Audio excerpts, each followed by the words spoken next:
Hi అండి. ఈరోజు మా మసాలా బిజినెస్‌లో వచ్చేసి నాలుగో రోజనమాట ఈ నెల. ఈరోజు వచ్చేసి నాకు మొత్తం సేల్స్ అయినవి 4 డజన్లు. అవి వచ్చేసి 1 డజన్ మిరియాలు, 3 డజన్ లవంగాలు. ఇవైతే నాకు ఈరోజు సేల్స్ అయ్యాయన్నమాట. ఇవి వచ్చేసి యాలకులనమాట. ఇవి నేను 7-8 ఎంఎం వరకు అయితే బుక్ చేశాను. 7-8 ఎంఎం అంటే ఇందులో మొత్తం 7-8 ఎంఎంఏ ఉండవు. మళ్ళీ దాంట్లో మిక్సింగ్ కలుపుతారనమాట. 5 ఎంఎం ఉంటాయి, 6 ఎంఎం ఉంటాయి. అన్ని రకాలైతే ఉంటాయి. ఒక్కటే రకమైతే రావు.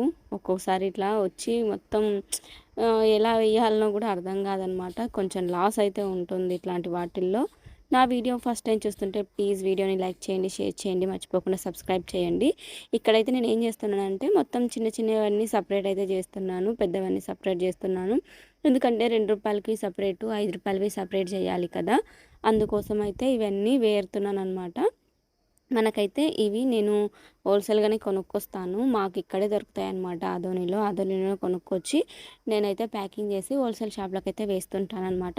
ఈ వీడియో ఎలా అనిపించిందో కామెంట్ అయితే చేయండి. ఏమైనా డౌట్స్ ఉంటే కామెంట్‌లో చెప్పండి. నేనైతే రిప్లై అయితే ఇవ్వడానికైతే ట్రై చేస్తాను.